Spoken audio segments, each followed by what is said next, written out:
Today, we're talking about Redfin's most recent housing market update. As we've mentioned in the past, Redfin does a good job of producing weekly updated data and information, and we like to dive into that. And so we're going to cover that today. So, a few key things that we're covering: the daily average 30-year fixed rate mortgage just hit 7.36% yesterday, August 23rd. I haven't checked for the most recent release, but that's close to the highest level in more than 20 years. And for the week ending in August 17th, the average 30-year fixed rate mortgage, as released by Freddie Mac, was sitting at 7.09%, which is the highest level in more than 20 years.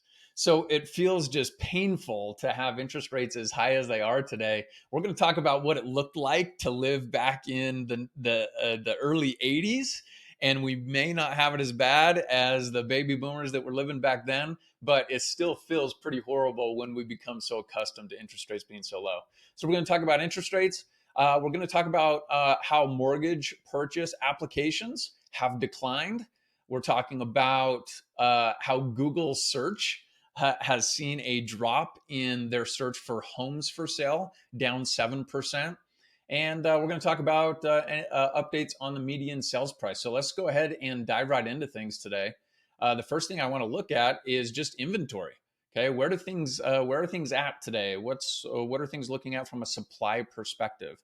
And the information that Redfin has for us on their weekly housing market update shows that inventory new listings is down 16.5% compared to last year at the same time. And pending sales are down 13.2%. I also am interested in this off market in 2 weeks. More homes are coming off the market in 2 weeks than they have in the past. So, off market in 2 weeks is up 6.2%. So, all of these indicate that, supply and demand is at an interesting place with um, new listings being down 16% compared to last year. Pretty incredible. I also wanted to point this out. This is a report from the National Association of Home Builders, and they reported that builder confidence fell for the first time in about 7 months. And so you can see this report here shows this red line indicates the number of single family starts during that period. And you can see that they had an increase over the last handful of months, roughly 7 months, and then a sharp drop off over the last couple of months. And as it relates to, so this chart reflects the home builder confidence. So this is a survey that they take of home builders. They have a bunch of different questions, and it's their index that determines how confident are home builders in their business. And the home builder confidence was really going gangbusters over the last 7 months, but recently had a sharp decline as well. It dropped 5 points. And so, what they noted in the article is that this is leading to a lot of the home builders having to offer up a bunch of different concessions, even though pricing hasn't adjusted a ton. It said that pricing is adjusted about 6%, but where it's having an impact is they're having to offer a bunch of concessions. And so it'll be interesting to see if home builders start to pull back on how many homes they're building. As you can see, they've already started to pull back a little bit with the number of starts. We'll see if that trend continues. What's critical about this is that new construction has made up a big percentage of the sales transactions that have been happening across the country. Right now, there's so little inventory. As you can see, inventory is down 16% year over year, and even higher if you take it into consideration the previous year, 2021. Inventory is down so low. And really, what has been propping it up and allowing there to be some level of supply is these builders building new construction. But with interest rates as high as they are and prices starting to come back, it seems that these builders are starting to pull back a little bit. And if that happens, that could lead to less demand. And if the feds keep interest rates where they are or even decline, well, that's a recipe for prices continuing to go up. A lot of that will be contingent upon what happens with interest rates. There's a ton of speculation about whether or not interest rates will continue to go up. We'll see what happens over the coming weeks. So that is interesting from a supply and demand perspective, or a supply perspective. From a demand perspective, we already talked about this, but interest rates, according to the Mortgage Daily News, they show the average daily interest rate is sitting at 7.36%. This is close to a 20-year high. And Freddie Mac is reporting their weekly average interest rate at 7.09, and they'll probably report on the new interest rate today. And you'll note in this chart, if we can get this chart to work for us, you'll note in this chart that the 30-year average is sitting at 7.09. Well, we have to go back all the way to 2001 to find interest rates that were as high as they are today. So over 20 years, it's been since interest rates have been as high as they are today. Because of this, mortgage applications have decreased. So this is from the Mortgage Bankers Association. Mortgage applications have decreased 3.1% from the previous week. And this is reporting a couple weeks ago. They'll probably report their applications again here in another week, and we can report on that. But mortgage applications are down, which is an indication again of demand falling off. Home, we took a look at the Google Trends for the search term homes for sale, and that fell off about 7% from a year ago.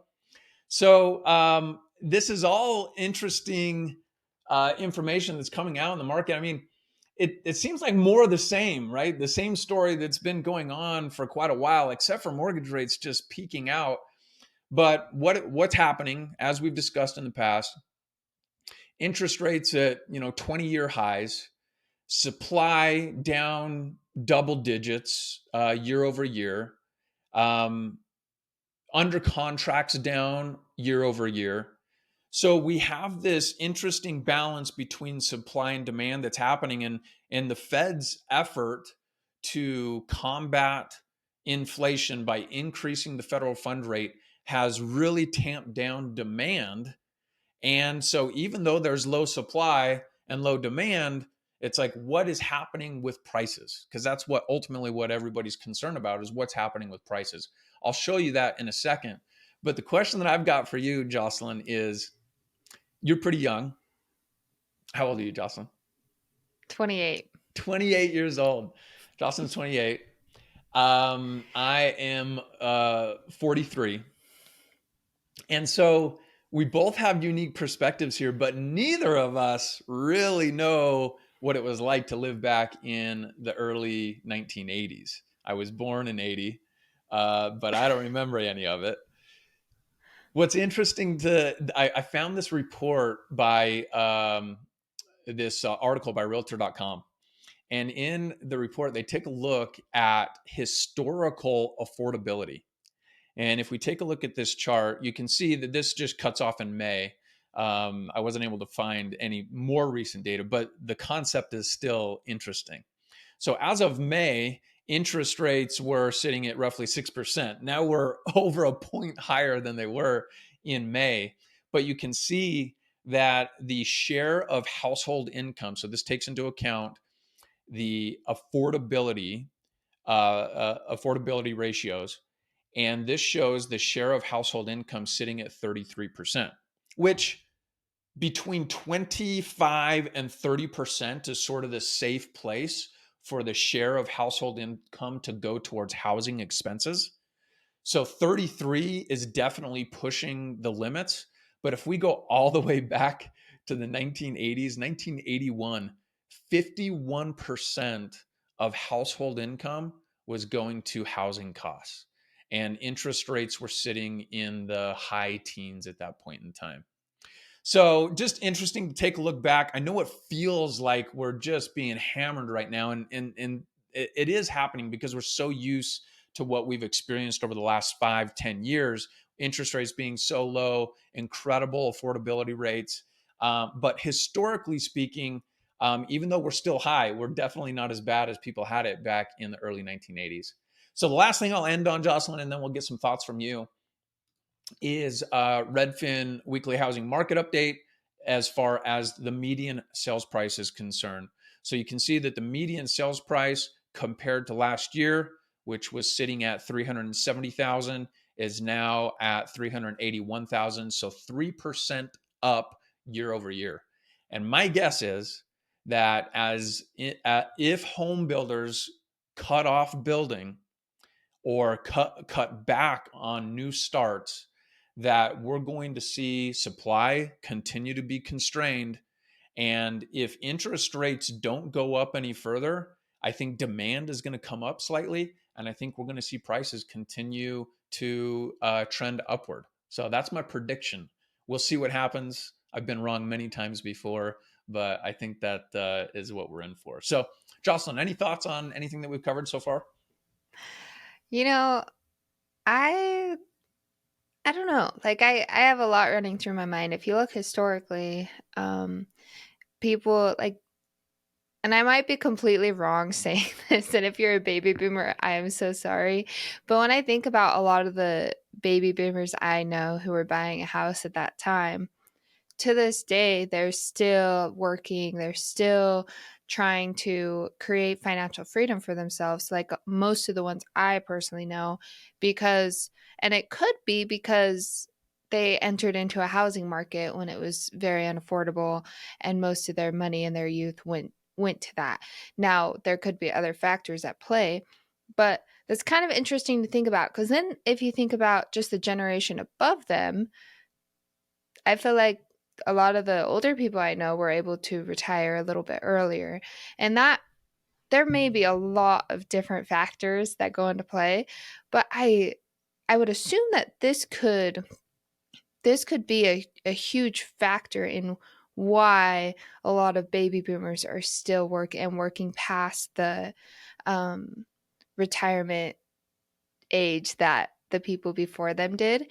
And I wonder, our kids coming into the housing market right now, well, not my kids, but everyone else's kids coming into the housing market right now, if they could kind of experience that same hardship, if their retirement years are going to be pushed back, because they are entering the housing market in such an affordable time. Because buying a house is most people's only investment. Like, oh, yeah, they have their 401k that's with their job, or they have a pension fund possibly, or maybe they're investing a little bit of money, but a house is, most people buy a house and most people are able to make a lot of money with that house down the line. And if you're entering at the wrong time, that could really impact when you're going to retire and how much money the house is going to make you. So that kind of makes me worrisome. I mean, obviously, there's ways for people entering into the market today, especially young people, to do it in a smart way, by buying properties that maybe need a little bit of fixing, or buying properties that show some rental income, or whatever it may be.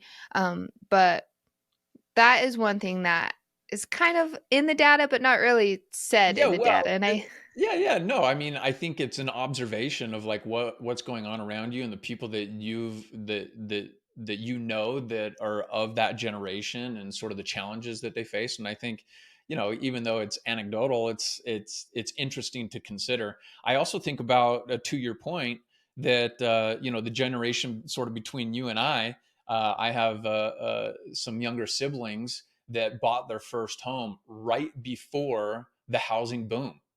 And that gave them an opportunity to leverage that equity in ways that help them financially. And so I think it does have an impact when the vast majority of um, of U.S. citizens have their wealth tied up in their primary residence. If you're starting home ownership at the peak of a market and you have a steep decline, and it takes you an additional 10 to 15 years to dig yourself out of that, that's a lot different than someone who's starting their household formation and getting into owning their first home at the bottom of the market and really experiencing that boom. So yeah, interesting insight. Anything else that sort of comes to mind as we've gone through the data? What do you think about the interest rates where they're at today? I mean, it seems like it's pretty crazy. Yeah, I'm like, I have spoken to so many lenders about this, and I mean, a few months ago, all I was hearing is they're going to come down by the end of the year. They're going to start to decline. Next year, we're going to see interest rates of the threes and the fours. And after yesterday, I don't know. I don't know. Like, I don't know if I believe them anymore. I mean, I'm really hoping they go down to like 4 years because I have a couple loans with 5 year arms. Yeah, I'm like, well, please. yeah, we've got a couple loans turning over in the next 48 months. So yeah, we're hoping that things adjust. But to your point, like, man, I've been thinking all along that, the end of 23 we'll start to see rates start to trickle down. The Fed will, let off the brakes a little bit and things will start to ease back in. In 24, we'll see rates falling, and maybe mid 24 we're seeing rates in that, below 6%, maybe even, mid fives. And now I'm thinking in my mind, my goodness, this could end up being a lot longer than we think. Yeah. And I mean, anything with real estate too, it's a supply and demand issue. And so I think it's really good that we're showing the listeners and the viewers those graphs because the reality is people need a place to live. Yeah, living in like your car sounds cool until you do it or whatever, but people need a place to live, and whether that's renting or buying a home or buying a condo or whatever it is, they have to have a place to live, especially when you have a family and you have children. And so people need homes. And so you have to look at how many new buyers are coming into the market. Um, and then, I mean, we've talked about this a little bit before, but then you also have to see like how many babies this generation is having, right? And to really look at that long term horizon to see what that demand is going to be like. But most likely it's going to increase. And so supply needs to increase. Otherwise, you're going to see a huge um, price increase like we've experienced recently. And then with buildings slowing down, that could leave potential for the market to increase a little bit. Um, but honestly, like I think it's the best word to describe it is it's kind of just like well, it was very frozen, and I feel like right now it's starting to unthaw. Like I feel like people are starting to jump back in the market, and not at a crazy rate, and we're not getting a ton of multiple offer situations, but we are seeing people jumping back into the market, negotiating a good deal for themselves, and their family or their investment or whatever it is, and just buying smart. Like a couple of years ago, no one was buying smart, but Yeah, now I think we're I think what I'm seeing out in the market right now is that you have really two types of buyers. You have buyers that are forced to buy. They're being relocated for their profession. They're being relocated for life circumstances, whether it's a divorce, a death, a retirement, whatever. Life is forcing them to make a decision and causing them to take action today. Then you have investors who are looking at it and saying, hey, either they have a long term mindset and they're saying, look, anytime, the best time to buy real estate is today because I'm planning on holding on to this property for 10 years and I know what the average appreciation looks like over any 10-year horizon, which is between 3 and 5% nationally. And so I think you have the forced buyers and sellers who life circumstances are causing them to take action, and maybe they've been trying to hold off, but they've started to say, "Oh, you know what? This doesn't look like it's going to change in the immediate future. Life is causing me to make a decision. Let's go ahead and take care of this." And I also think that people are becoming more accustomed to what now is starting to feel like the normal state of the market. Whereas the first, 6, 8, maybe even 12 months of this, people were just shocked, and they're still there to a certain degree. But I think more and more people are starting to realize, okay, this might be the nature of the market for the next few years. And if I need to take action, and or if I'm an investor and I've got cash that I need to deploy, well, let's go ahead and let's lock in a good price. Let's negotiate a good opportunity based upon the stress and the uncertainty that's in the market, and then we'll look to refinance down the road. But it seems like there's those two major type of buyers out there in the market right now.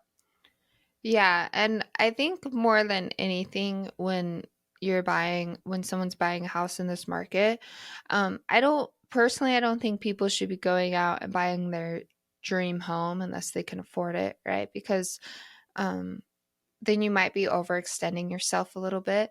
But if you're buying something that's smart, either for your family or for as an investment, if you're buying something that's smart, that pencils out, that has value add opportunities, then you're a lot better off buying right now than waiting. Because if you're buying a smart investment or a home that's going to um, appreciate and value it. Maybe it's in a great neighborhood, or there's a stadium being built around the corner, or um, or there's value add opportunities. Like if you're buying smart and you're buying below your means, so you're not putting 51% of your household income into your loan, then I think you could still find something and still be in a good situation, even if the market does dip down for a few years, because you've given yourself some extra padding.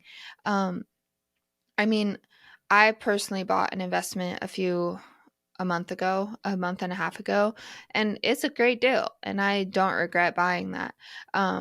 But like, I was very, very particular in what one I was buying and what the numbers said, and I padded the numbers and I made sure it was a great deal. And so I don't I I don't see the housing market crashing like everyone's saying, unless if like we actually go into a recession and we're actually like facing real problems financially. But as of right now, there's still plenty of money circulating in our economy, and I'm not worried about it. Um, but it is possible. Nothing's impossible.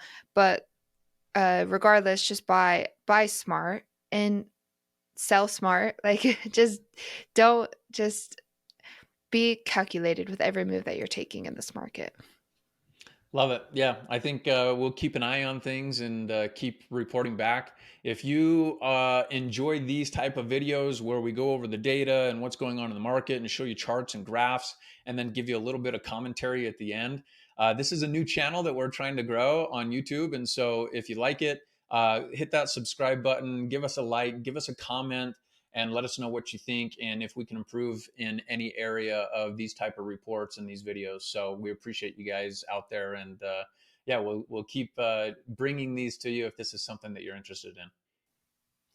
Awesome. For more real estate news and investing tips, don't forget to like, subscribe, and share our show with a friend. We will see you on the next episode.